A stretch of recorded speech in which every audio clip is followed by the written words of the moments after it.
Hello students, how are you? Please tell me in the comment section. Today in this video we are going to discuss the question number 9 and 10 of the chapter 9 of NCERT. The question 9 is the angle of elevation of the top of a building from the foot of the tower is 30 degree and the angle of elevation of the top of the tower from the foot of the building is 60 degree. If the tower is 50 metre high find the height of the building.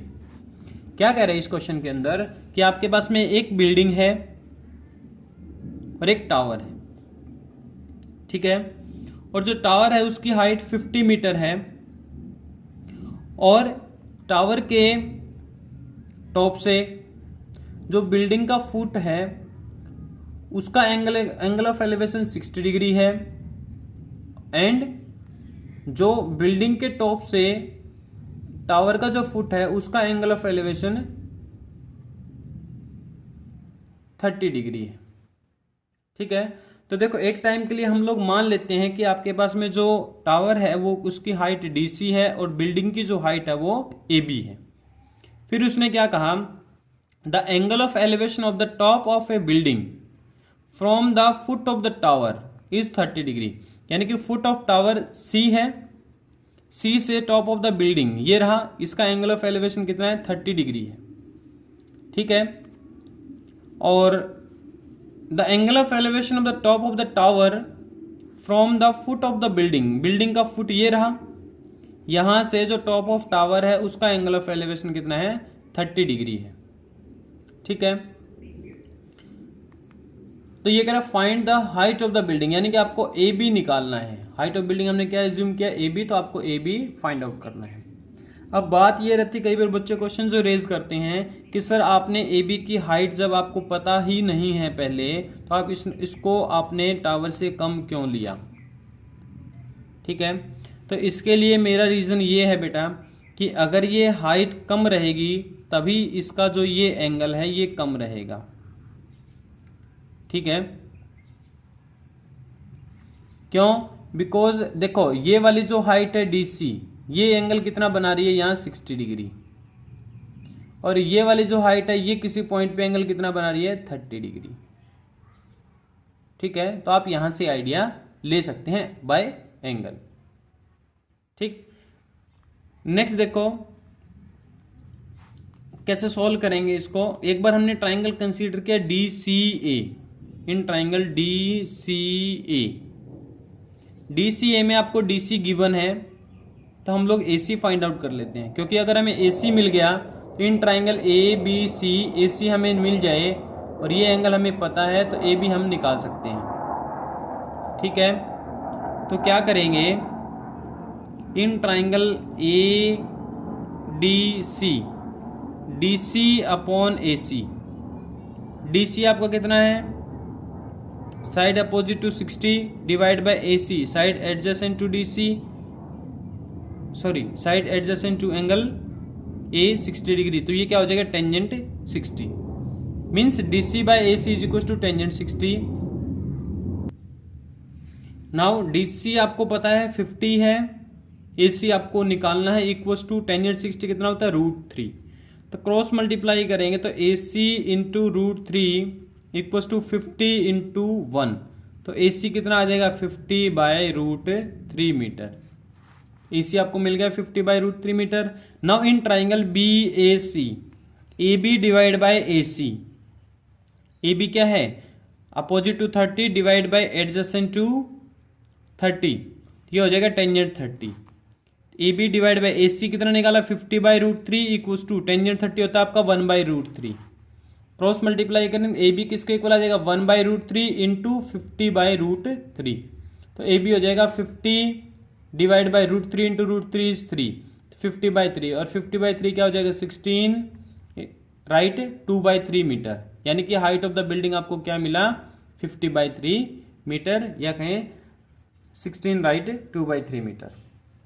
Next question देखते हैं, question number 10 क्या कह रहा है, important question है. Two poles of equal heights are standing opposite each other on either side of the rod which is 80 meter wide.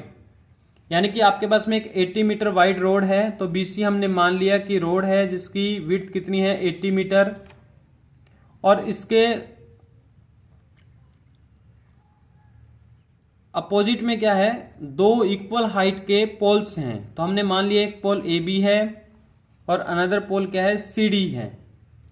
ठीक है, कह रहा from a point between them on the road the angle of elevation of the top of the poles are 60 degree and 30 degree. Means इस road के बीच में कोई point है, तो हमने वो पॉइंट P चूज किया, और इस पॉइंट P का दोनों पोल्स के साथ जो एंगल है वो एक के साथ 30 डिग्री है और एक के साथ 60 डिग्री है। तो जिस पोल के ये पॉइंट नजदीक रहेगा उसके साथ कितने डिग्री एंगल बनाएगा 60 डिग्री, और जिससे ज्यादा दूर रहेगा उसके साथ 30 डिग्री।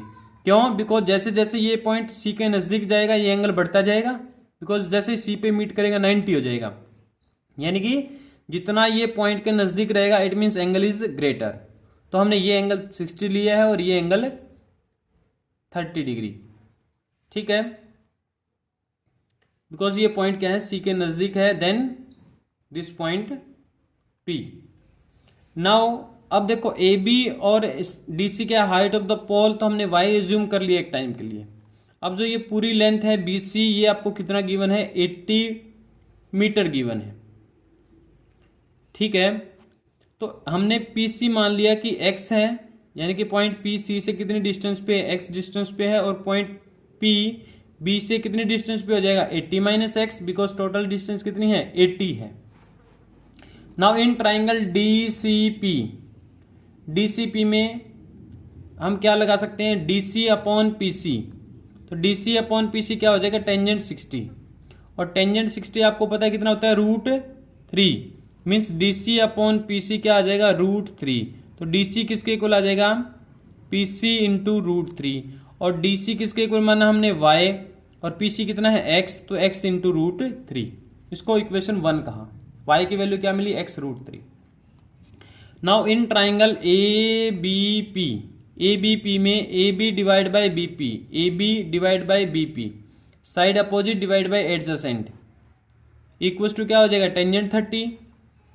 AB कितना है Y है, BP कितना है 80 माइनस एक्स है, इक्वल्स टू क्या आ जाएगा 1/√3। क्रॉस मल्टीप्लाई करेंगे तो Y इक्वल्स टू क्या आ जाएगा 80 minus x divide by √3, equation number 2।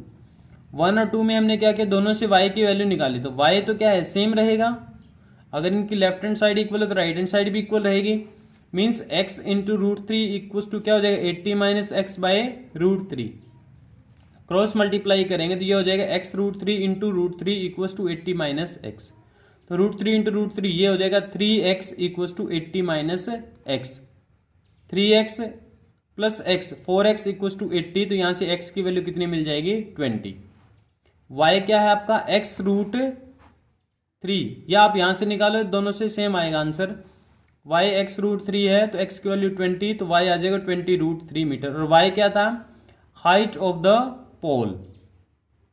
ठीक है, यानी कि हाइट ऑफ द पोल आपको क्या मिल जाएगी 20 √3 मीटर। और एक और चीज क्या निकालनी थी आपको, उस पॉइंट की दोनों पोल से डिस्टेंस भी निकालनी थी। तो PC आपको मिला 20 और BP आपको मिला 60। ठीक है, तो पोल जो पॉइंट है उनकी दोनों पोल से डिस्टेंस क्या हो जाएगी, एक से तो हो जाएगी 20 मीटर और दूसरे से क्या हो जाएगी BP equals to 60 metre. 60 because 80 minus x, 80 minus x means 80 minus 20 60 metre. ये था आपका क्वेश्चन नंबर 10। तो ये दोनों ही क्वेश्चन बेटा इंपॉर्टेंट है CBSE बोर्ड के लिए। ठीक है, होप कि आपको वीडियो पसंद आया होगा। अगर कोई डाउट हो तो कमेंट सेक्शन में जरूर लिखें, और for more videos please like and subscribe my channel. Thank you.